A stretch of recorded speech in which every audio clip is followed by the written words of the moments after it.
Махмуд Али Калиматов принял участие в видеоконференции под председательством полномочного представителя президента России в ВСК ФО Юрия Чайки. Совещание было посвящено проблемным вопросам в сфере образования.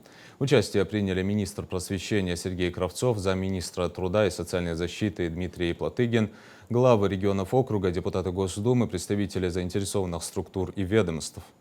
Юрий Чайка отметил, что в завершающемся учебном году задачи по развитию сферы образования для органов власти на Северном Кавказе по-прежнему оставались в числе приоритетных. Особое внимание их решению уделяет и Минпросвещение страны. Полпред напомнил, что в 2025 году преемником завершившегося национального проекта образования стал новый нацпроект «Молодежь и дети». Он объединил вопросы развития инфраструктуры с формированием суверенной системы образования и патриотического воспитания.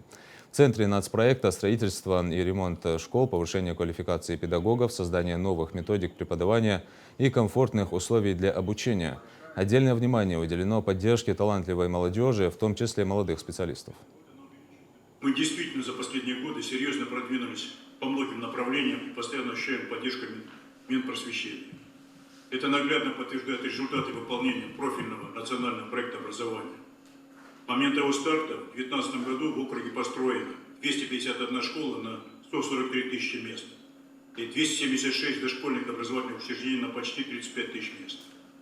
За 2024 год в целом по Северному Кавказу на реализацию нацпроекта было предусмотрено свыше 31 миллиарда рублей, в том числе 25 миллиардов поступили с федеральной или 80,7% из федеральной казны.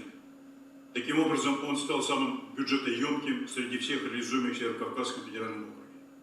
Кассовое исполнение составило 97%, что выше среднего показателя по стране – 93%. Хорошие показатели также достигнуты в Республике Ингушетия – 99,8%.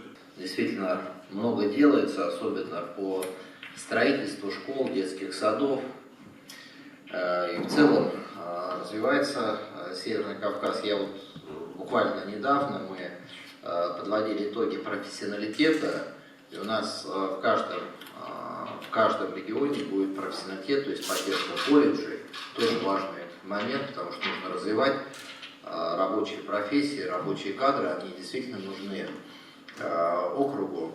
И мы здесь пошли навстречу, значит, в ближайшее время эти решения там окончательно будут приняты.